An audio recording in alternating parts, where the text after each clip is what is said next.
It's a campaign suspected of conspiring with a hostile power like Trump's. I hope that this is turned over for criminal referral. And I hope for once the Justice Department wakes up and investigates something other than, empowering Mueller to do an illegitimate investigation. It is illegitimate. I want to turn now to David French. He's a senior writer for National Review and one of those that we turn to sort of cut through some of the noise sometimes that comes from some of our friends in the conservative echo chamber there. So, Mr. French, welcome back to the show, sir. Thanks for having me back. Appreciate it. I want to ask about the impact of this political fight now, because that's what we're in. It feels like we're more in a political fight than a legal fight, where you have the president and his allies now essentially arguing no big deal. Even if everything that's being alleged is true, is it really that big of a deal?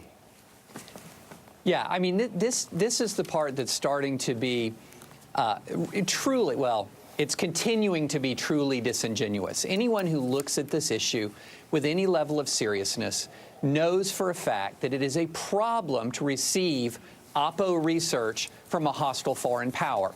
There's two easy reasons for that. Reason number one, a hostile foreign power is going to feed you information that advances its interests, which are opposed to U.S. interests. So if you're taking what they're giving you, you are feeding into what they want from you.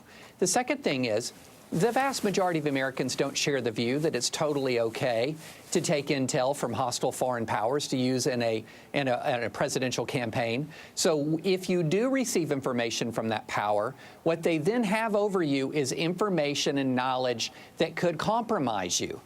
They could disclose that you have worked with them, and that could taint your decision making. And so this is just all common sense stuff, but it's sort of being passed off as ridiculous, absurd. You get opposition research from wherever you want to. No, that's not true. That's not what prudent people do.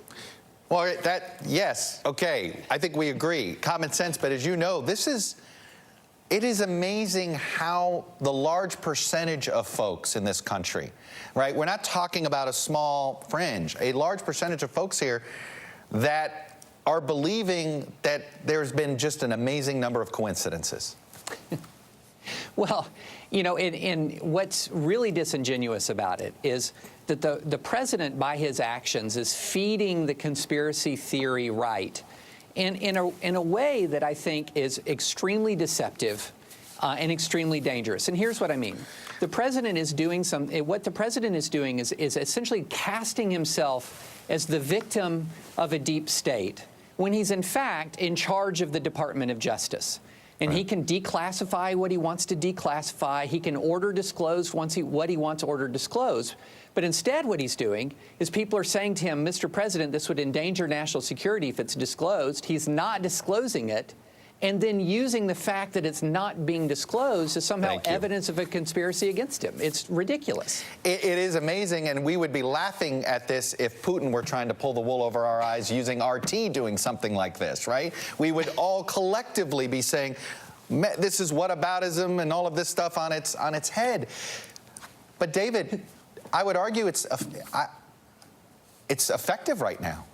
Well, who needs RT when you've got Sean Hannity? Look, there are an awful lot of people who are desperate to believe all of this is a bunch of nonsense. And look, I don't know what's true and what's not. All of us have very partial information right now. But Correct. Here's what I do know. If the son of a presidential candidate gets a message that is purporting to say, or that actually says, I have information to share with you from the government of Russia about a plan to help Mr. Trump and to help facilitate his election, that it is not right to respond to that with, I love it. And if somebody does respond with, I love it, what that indicates is, at the very least, they were enthusiastic about potentially colluding with the Russians, enthusiastic about it. And then in face of evidence like that, among many other things that we could go into, to then say all this is a witch hunt, all this is nonsense, I think strains credulity. I guess, and this hypothetical maybe is too much of a stretch, and maybe we shouldn't go there, but I think there is a fear among many that Mueller may have an airtight case, but politically the president has so successfully sort of soiled the political playing field here that he can survive it. What does that do to the rule of law in the future if in that scenario? I'll press the panic button on that after I see what Mueller's case is. We don't know what it is, because I do think that if Mueller has an airtight case, in the way some people speculate that he does, again, I don't know. Fair enough. But if right. he does have an airtight case, that is going to blow up so many narratives and discredit so many people that what you're going to be left with, I would surmise, and maybe I'm wildly optimistic, is just the tiny, tiny hardcore few, kind of like what Nixon was left with at the end of his time. But again, that's all rampant speculation. Absolutely. Because we just don't know. Absolutely. David French, thank you, sir. Appreciate you coming on. You got it. Well, there's a ton more news out of Washington today, including, out of nowhere, the president has his pick to lead the VA. And it's surprise, that pick. That's next.